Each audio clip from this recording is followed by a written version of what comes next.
I have a little, I'm finna put this thing on Do Not Disturb. Yeah. Say your name and count to 10 for me. Ron Crowder. 1, 2, 3, 4.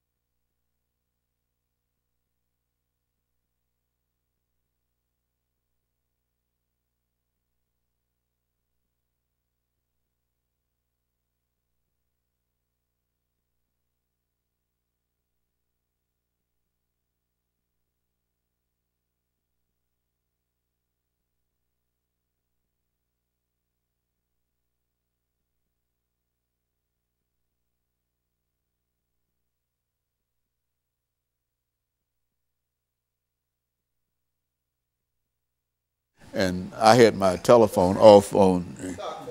Okay.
Thank you and welcome to the show this morning. The topic this morning is the status of HIV and AIDS in Nashville. And we're fortunate to have with us to talk about the status of HIV and AIDS in Nashville, a longtime fighter of HIV and AIDS in Nashville, Mr. Ron Crowder.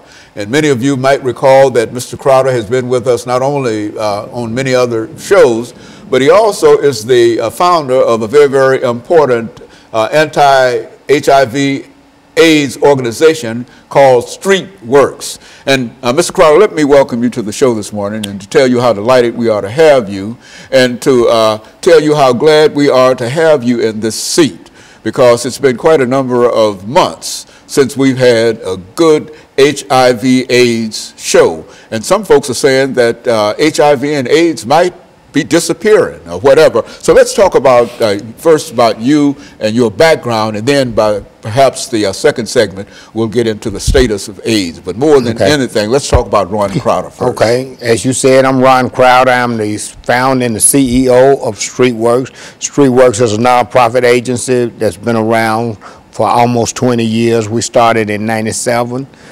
We have 3 locations in Nashville. 2 of them are located in public housing, the Casey Homes in East Nashville and Tony Sudacom Homes in South Nashville. We do free HIV testing. We do free hepatitis C testing. We provide a multitude of direct support services for people living with HIV and people who are actively using drugs. So we work, and the name comes because we work the streets.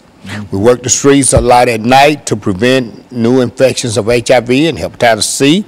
We work the streets to interact with people who are actively using drugs and to try to do some type of intervention with them, and if necessary, and if whenever they get ready, we help them get into treatment.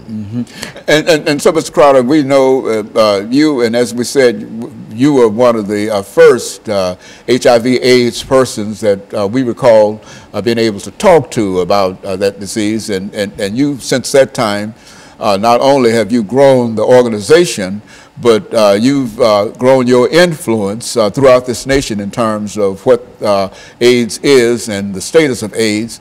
And what we'd like to do today is to have you to give our audience as much information as you possibly can about the status of HIV and AIDS in American society in Nashville. And then we'll dedicate ourselves to that proposition for the rest of the show. Okay. So right now, HIV and AIDS, we can see an end to AIDS now. An end to AIDS is in sight now. There are cities, particularly New York, has a plan called End AIDS by 2020. So they actually have a plan of ending AIDS by 2020. Nashville doesn't have a plan yet, but with all of the new interventions and the new treatments, we can see HIV and AIDS ending. You know. Well, you know, I think when you first came to us, Mr. Crowder, that was several years ago when this was a real disease and people were having all kinds of problems in reference to it. It's strange that you can now say that within the next 4 years, because I think at one time we thought that this would be something that would be with us forever and ever, but you mean that the technology and the drugs and et cetera have come to such a point that we can talk in a real sense and be serious about saying that 4 or 5 years from now we might see the last person to be afflicted with this disease. Yeah, an end is in sight. I can't say that realistically 5 years is going to be the end of it, but we do know that the end is in sight. That it's not forever, as we thought for at one time. Yes. Right now, HIV is more of a chronic illness than a death sentence as it was. Like, I can't remember the first time I came on your show, but I do know that the first time I came on the show, that was in the 90s. Yeah, HIV was still a death sentence. If you got HIV, you was gonna die with it. That's right. Now they treating HIV as a chronic illness, and what they are doing is, if they can get the viral load to undetectable, then your chances of transmitting the virus is slim and none. So a person who has HIV in an undetectable viral load, their chances of transmitting it to their sexual partner is slim and none. Okay, and so what we're going to do, we're going to take our first commercial break, and we're going to be back with our audience following this very, very short commercial break.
Yeah, I remember the first time when you came, and it was a terrible situation. Yeah. And it was at that time, at that particular time, but we didn't think in terms. I think, well, what has the national government done in reference to this? Because I think that at one time the government was given various administrations played a significant role in terms of. Well, the thing is that they got the Ryan White program. Okay.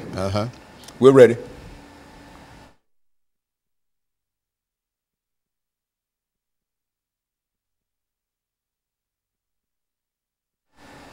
Thank you and welcome back to the second segment of the show for today.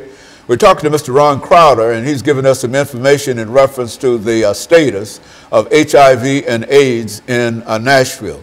And Mr. Crowder, I would imagine when we talk about the status of HIV and AIDS in Nashville, we can generally say the same thing in reference to that if this is current in Nashville, that this is probably the same situation everywhere. That's why we wanted to approach it from that perspective. Well, Nashville is a little unique in that, number one, we're in the South. Right now, it's approximately 21,000 people living with HIV in the city. About 200 people get infected each year. While HIV in Nashville is down by approximately 30%, and it has been over the last 4 or 5 years, we still are the 22nd city, number 22 in the United States with the highest HIV rate. And that's due to poverty, being in the South, lack of education, lack of appropriate health care. That's a lot of many reasons. Drug use. And drug use is a good segue for what I need to say now. Right now, although needle exchange is not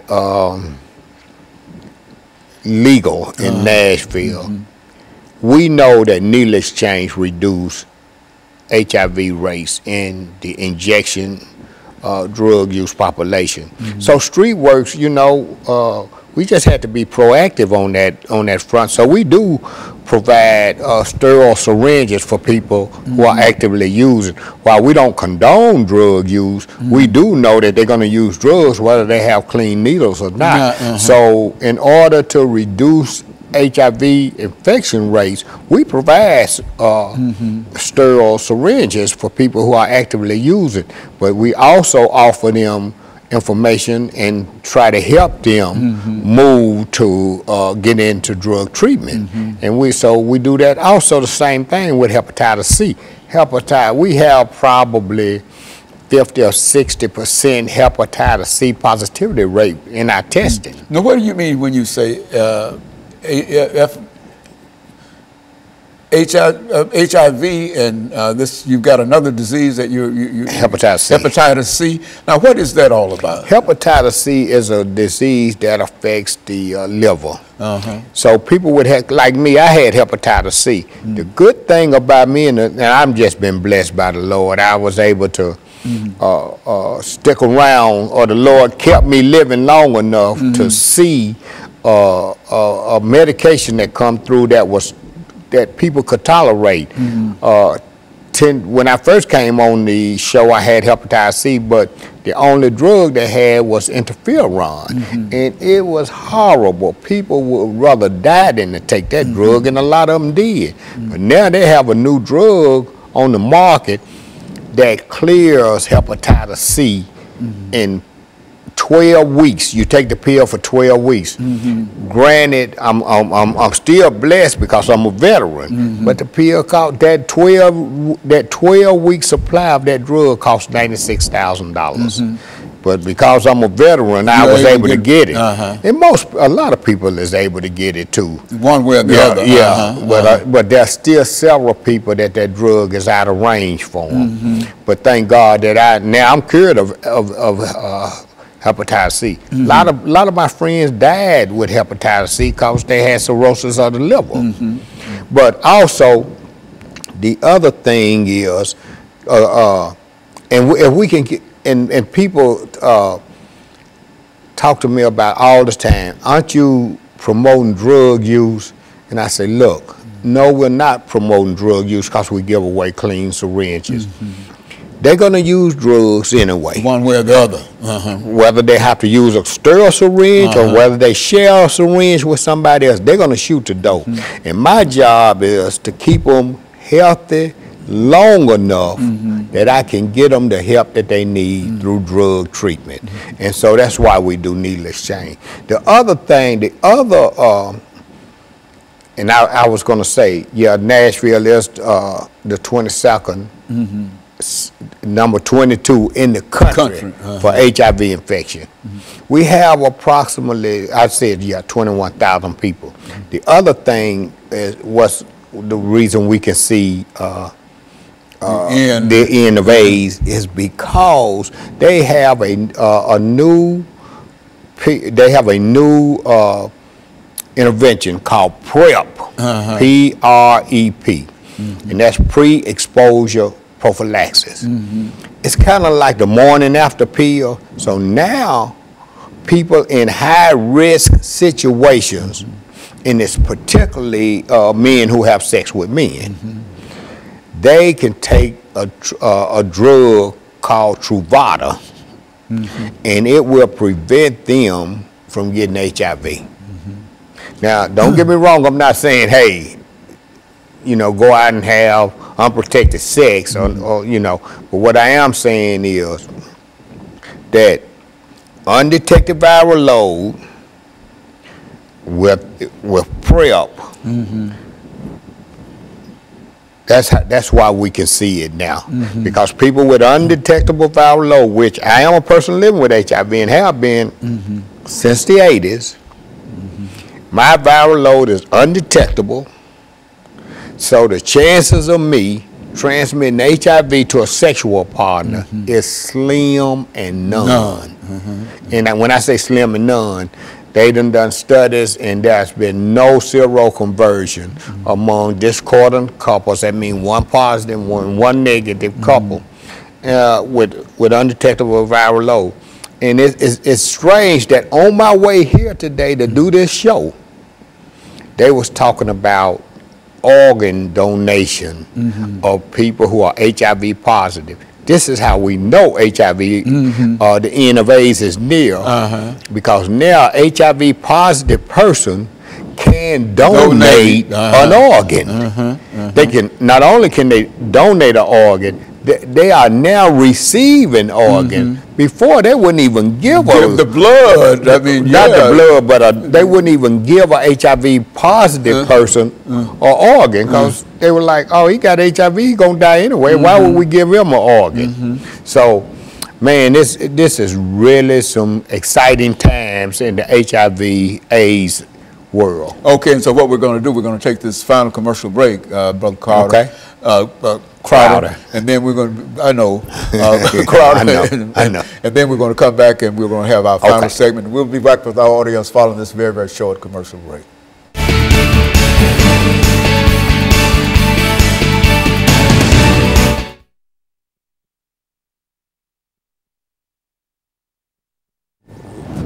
All of the conversations that we had with it, you used to be moaning and groaning in reference to it, and telling people this and whatever, and et cetera. And then you come in and announce today that we're moving toward within the next few years. And, I thought it was an eternal kind of thing. Yeah. It was. It was then. It was. At that time, it was. The only hope was to try to live as long as we could. That's right. But now, Well, Okay.